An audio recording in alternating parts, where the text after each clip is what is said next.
Hi guys, so today I'm just going to go over the shape tool really fast. So what we're going to do is we're going to start with clicking on the shape icon right over here.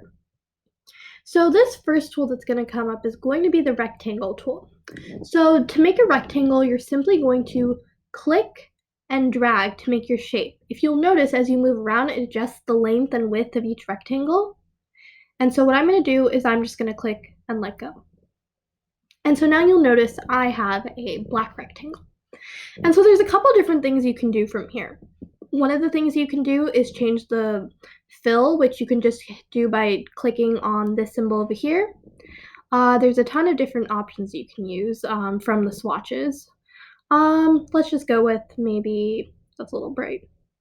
We'll go with this nice green color. But another really cool thing you can do is you can actually give an outline around the shape. So if you'll notice right here, right next to the fill, there's something called the stroke. And if you click on this, this will determine what color you can have around the shape. So let's say I want a purple outline. But if you'll notice right now, you can't really see it, and that's because it's extremely thin. So what I'm going to do is I'm going to adjust the size by using this slider over here. You can also enter in a number, so I can say 20 pixels. And now I have a green rectangle with a purple outline. Another really cool thing you can do is you can change what kind of stroke is around it. So you can get a dashed or even like dots around it, which I think is pretty cool. But I'm just going to keep it solid for now. But say you don't like having this purple outline anymore. So to get rid of it, you'll simply click on this white box with a red slash going through it. And that gets rid of the stroke. And so that's how you're going to get a rectangle.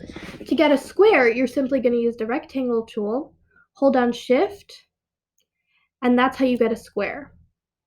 And so this square will take on the same properties of the rectangle until you go in and change the color.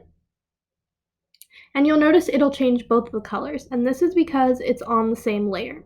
So to ensure that that doesn't happen, what you're going to do is you're going to make a new layer and then draw your square on that new layer.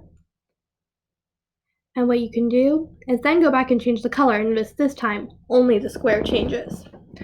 So there's a whole bunch of different options you can have. You have the rounded rectangle tool, which has very similar properties to the rectangular tool. So I'm just going to make a new layer, and I will make a rounded rectangle.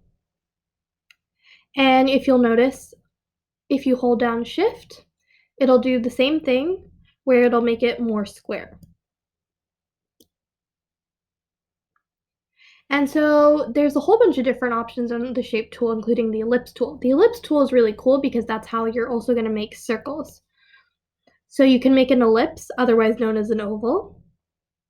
And I'm just changing the color so you guys can see all the different shape options by using this symbol over here. And then maybe we'll add a stroke to this one just to be a little bit different. And let's make it the stroke 10 pixels. All right, I like that. So I'm just going to make another layer to show you guys how to make a circle. So what you're going to do is you're just going to, much like for the square, you're going to hold down shift, click and drag, and that's how you're going to get a circle. Let's choose a pastel color this time. But as you'll see, there's a whole bunch of different options in terms of colors that you can pick. So now we're going to move on to the polygon tool. And so what's cool about the polygon tool is that there's an option up here that says sides that allows you to change your shape to whatever you want. So what I'm going to do first is we're going to see right here it says 8. So we're going to start off by making an octagon. So I'm just going to click and drag. And as you'll notice, we have a octagon. But say I don't really want the octagon anymore. What I'm going to do is I'm going to go up here and say we want a pentagon. I'm going to change sides to 5. And now I'm going to close this for now. I'm going to click and drag. And now I have a pentagon. And so we can also, to change the color, you can also use these two symbols up here. For example, now we have a purple one. How about we go for pink? And now to move around these shapes, you can just use the move tool. They move around pretty much like everything else you're already familiar with. Whoops, let's lock the background so we don't end up moving that. But essentially, now we have all these different shapes, and they're all movable, and you can adjust them and change them, and it's all very cool. And then there's one last thing. It's called the custom shape tool.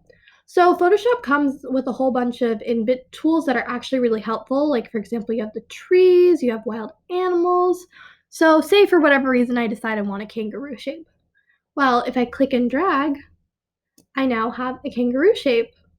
And so while you probably won't be using this for your most immediate project, it's a pretty useful thing to have. You can also play around with these shapes and see if you can come up with something creative. This definitely offers you a lot of different opportunities to kind of use shapes so that way you don't have to draw it yourself necessarily. But the shapes tool is pretty simple and it's pretty helpful. So I definitely recommend playing around with things, changing the colors, changing the strokes, and really just getting a good feel for the shape tool. And I'll see you in the next video to explain how to do your project. Thanks so much, guys.